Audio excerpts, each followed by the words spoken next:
Sebelumnya, susunan teleportasi yang digunakan untuk mencuri bola naga belum diaktifkan dan masih berada di dalam tubuh Chu Feng. Chu Feng pertama kali tiba di tempat yang dirasa aman, yang ia gunakan sebagai titik teleportasi. Pada saat yang sama, jimat teleportasi yang kuat ditinggalkan di sini, yang memungkinkan teleportasi terus-menerus. Setelah melakukan semua ini, Chu Feng kembali ke kota utama alam bela diri leluhur. Saat Chu Feng mendekat lagi, Jie Tianran menjadi agak tidak sabar. Chu Feng, kenapa kau tidak muncul? Apa kau tidak peduli dengan nyawa teman-temanmu? Saat suara Jie Tianran bergema, rantai yang mengikat semua orang tiba-tiba melonjak dengan energi yang kuat, menyebabkan semua orang menunjukkan tanda-tanda kesakitan. Jie Tianran. Suara Chu Feng bergema, dan sosoknya yang tersembunyi muncul dari langit berbintang. Namun kenyataannya, Chu Feng sangat jauh dari Jie Tianran dan yang lainnya. Bahkan transmisi suara dicapai dengan menggunakan kekuatan jimat. Kalau tidak, bahkan dengan level kultivasi Chu Feng, dia tidak akan mampu menyampaikan pesan itu kepada Jie Tianran dan yang lainnya. Begitu mendengar suara Chu Feng, susunan pengamatan Istana Suci Tujuh Alam segera terkunci padanya. Sosok Chu Feng hanya terungkap sepenuhnya kepada semua orang dengan mengamati formasi besar. Melihat Chu Feng benar-benar muncul, Long Chengyu, Long Muxi, Xia Xingchen dan yang lainnya semua menunjukkan kekhawatiran di wajah mereka. Chu Feng telah berbaik hati kepada mereka semua, dan mereka merasa berhutang nyawa kepadanya. Bahkan jika mereka mati karena Chu Feng, mereka tidak akan takut. Namun, jika Chu Feng terluka karena mereka, itu bukanlah yang mereka inginkan. Namun, karena kendali rantai penghalang, mereka tidak dapat berbicara atau berkomunikasi secara rahasia.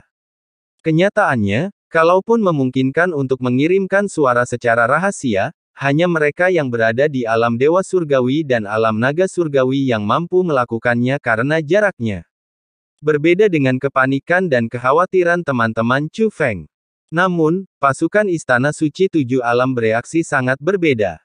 Mereka akan segera mengambil tindakan untuk menangkap Chu Feng. Namun Jie Tianran tiba-tiba mengangkat tangannya, memberi isyarat agar mereka tidak melakukan tindakan gegabah. Pada jarak sejauh itu, bahkan jika dia bergerak, dia tidak akan yakin bisa menangkap Chu Feng. Namun dia tidak bingung, sebaliknya, dia menatap Chu Feng dengan sedikit rasa puas. Chu Feng, kamu sudah sampai, kata Jie Tianran. Jie Tianran, dendam kita tidak ada hubungannya dengan mereka, kan? Tanya Chu Feng. Mereka teman-temanmu, jadi tak terelakkan mereka akan berbalik melawanku dan Istana Suci Tujuh Alamku karenamu. Bagaimana mungkin ini tak ada hubungannya? Sekalipun aku membunuh mereka hari ini, itu untuk menghilangkan masalah di masa depan bagi Istana Suci Tujuh Alamku. Jie Tianran berkata, tapi jangan khawatir, aku sedang dalam suasana hati yang baik hari ini dan tidak ingin memulai pertumpahan darah. Termasuk kamu, aku bisa menyelamatkan nyawamu. Karena menurutku kau benar, antara menanam dan merampok, menanam memang lebih penting. Pada titik ini, Jie Tianran dengan lembut menjentikkan jarinya. Dua rantai membawa Jie Sanxian dan Zai Xing Daozang ke sisinya, lalu mereka berlutut di samping Jie Tianran. Meskipun keduanya kini telah sadar kembali, kondisi mereka sangat buruk. Menghadapi metode Jie Tianran, mereka tidak memiliki kekuatan untuk melawan dan berlutut di sisinya seperti anjing, tampak menyedihkan. Namun Jie Tianran sama sekali tidak menunjukkan belas kasihan. Sebaliknya, setelah melirik mereka berdua, senyumnya semakin lebar. Jika bukan karena fakta bahwa saya menggunakannya untuk menguji penentu lokasi yang telah saya teliti saat itu. Tidak mungkin untuk menghabisi semua kaki tanganmu sekaligus. Saat Jie Tianran selesai berbicara, sudut mulutnya sedikit terangkat, dan ekspresi puas di wajahnya semakin dalam.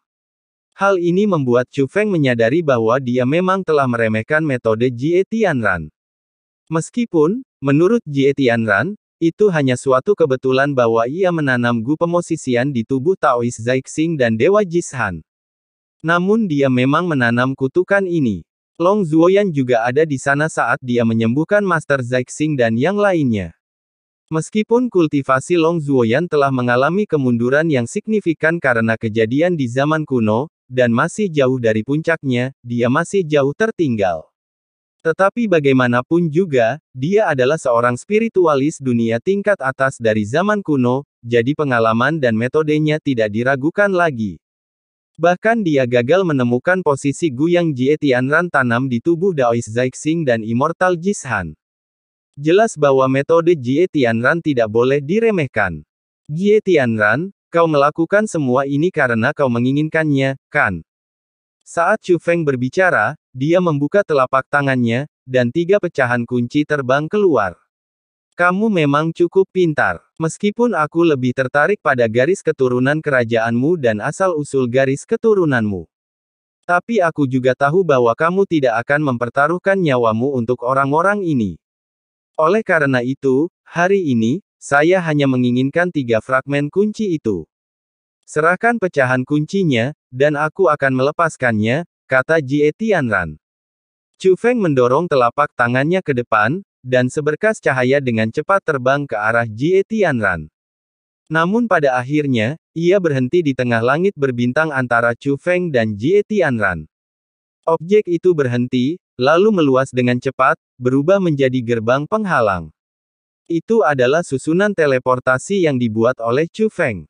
Bebaskan orang-orangnya dulu. Setelah kau melepaskan sejumlah tertentu, aku akan memberimu pecahan kunci. Juga, sebelum melepaskan mereka, keluarkan gu pengunci jiwa dari tubuh mereka.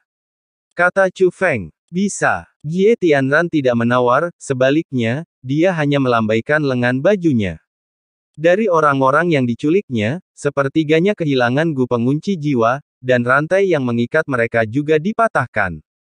Lebih jauh lagi, Jie Tianran bahkan mendorong dengan telapak tangannya, menyiapkan susunan teleportasi yang langsung menuju ke lokasi portal teleportasi Chu Feng.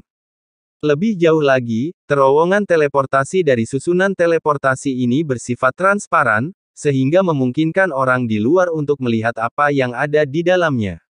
Mereka yang dibebaskan tidak berani lalai dan memasuki portal teleportasi yang didirikan oleh Chu Feng melalui susunan teleportasi Jie Tianran.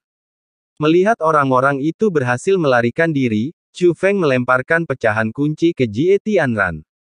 Setelah Jie Tianran memperoleh pecahan kunci, ia melepaskan setengah pasukan yang tersisa dengan cara yang sama seperti sebelumnya.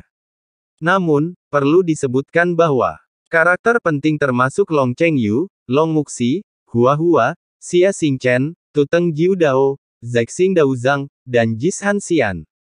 Tak seorang pun dari mereka yang dibebaskan, mereka semua masih ditahan. Chu Feng melemparkan pecahan kunci kedua ke Jie Tianran. Setelah memperoleh pecahan kunci kedua, Jie Tianran melepaskan gu pengunci jiwa dan rantai dari Long Chengyu dan yang lainnya. Chu Feng, Long Chengyu dan yang lainnya menatap Chu Feng dengan ekspresi rumit. Jangan khawatir, dia tidak bisa melakukan apapun padaku. Baguslah kamu pergi dengan selamat. Chu Feng tahu kekhawatiran mereka dan tidak bisa menahan diri untuk berbicara. Mendengar ini, mereka pun melakukan apa yang diperintahkan. Lagi pula, mereka tahu metode Chu Feng dan tahu mereka tidak bisa membantunya sama sekali, tinggal di belakang hanya akan menjadi beban bagi Chu Feng. Dengan demikian, mereka semua melangkah ke dalam susunan teleportasi yang dibuat Jie Tianran, yang mengarah langsung ke portal teleportasi Chu Feng. Melalui terowongan teleportasi, jelas bahwa Long Chengyu dan yang lainnya bergerak cepat menuju gerbang penghalang yang didirikan oleh Chu Feng. Apakah kakekmu akan membiarkan mereka pergi begitu saja? Namun Dandan tidak begitu percaya pada karakter Jie Tianran. Apa yang paling Anda takutkan adalah apa yang terjadi. Ketika Long Chengyu dan yang lainnya tiba di ujung lain terowongan teleportasi dan hendak melangkah keluar dari susunan teleportasi. Teknik pewarna surgawi berubah, dan mereka terjebak di dalamnya. Chu Feng, aku tidak percaya pada karaktermu. Kunci terakhir ini harus ada di tanganku terlebih dahulu. Selain itu, mereka hanya bisa pergi setelah aku menyelesaikan fusi. Batas surga diwarnai dengan Dao. Ngomong-ngomong soal karakter, di antara kita berdua, siapa yang kurang bisa dipercaya? Tanya Chu Feng. Saya tidak ingin berdebat dengan Anda, karena Anda tidak punya pilihan. Ekspresi Jie Tianran sangat percaya diri, seolah-olah dia telah menguasai Chu Feng sepenuhnya.